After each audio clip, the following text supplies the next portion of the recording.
तो सच्चा साधु कोई दावा ही नहीं करता। नौटंकी नाटक करने वालों के दावों को हम साधु के दावे नहीं कहते।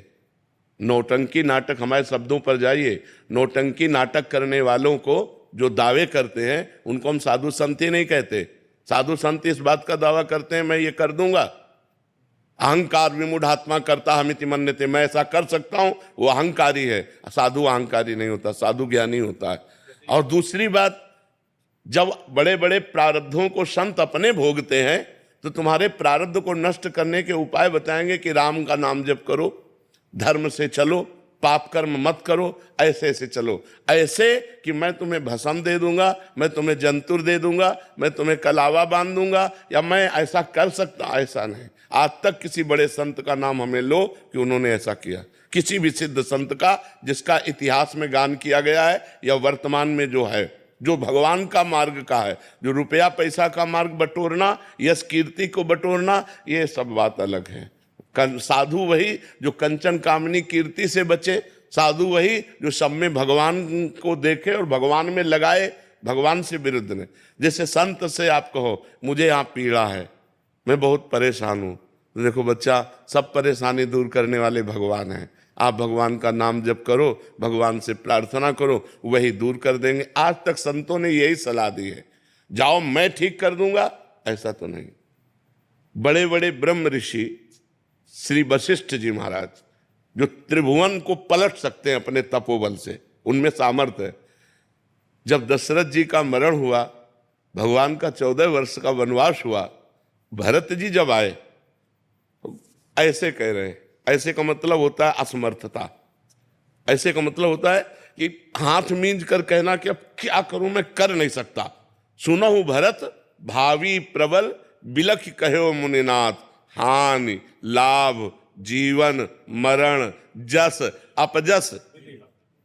तो फिर कौन ऐसा है? ये सब बच्चा, तुम तो वैज्ञानिक हो, हम तो बाबा जी, हम ही नहीं मानते इन बातों को, हम ही नहीं मानते, क्योंकि बचपन से हम हैं भगवान के मार्ग में, शुद्ध मार्ग जो शास्त्रीय मार्ग है। हमारी दोनों किडनी फेल हैं, हम जंतु थोड़ी बंधवाते, डायलिसिस करवाते, हम राख थोड़ी खाते, टेबलेट खाते हैं।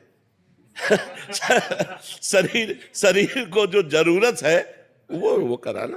भगवान ने वैज्ञानिक बनाए हैं, वैज्ञानिकों ने यंत्र बनाया है, औषधियां बनाई हैं। हमें डॉक्टर की शरण जाना चाहिए, क्योंकि इस पांच भौतिक शरीर के रोगों का निदान डॉक्टर से है, ना कि छू से, जंतुर मंतुर से, पानी और राख देने से, ऐसे से नहीं होता। इसका निदान डॉक्टरों से, डॉक्टरों के पास जाना चाहिए। और ये सब नौटंकी नाटक में कोई ना फंसे, नहीं, हाथ कुछ नहीं लगेगा। हम एक बात और बता देते हैं, जैसे आप परेशान हैं किसी भी कष्ट से, और आप हमारे पास आए और अब आपकी परेशानी खत्म होने का नंबर आ गया और आपका पुण्य लागू हो गया, बोले बाबा के पास दर्शन करते ही वो खत्म हो गया, तुक्का लग गया ना।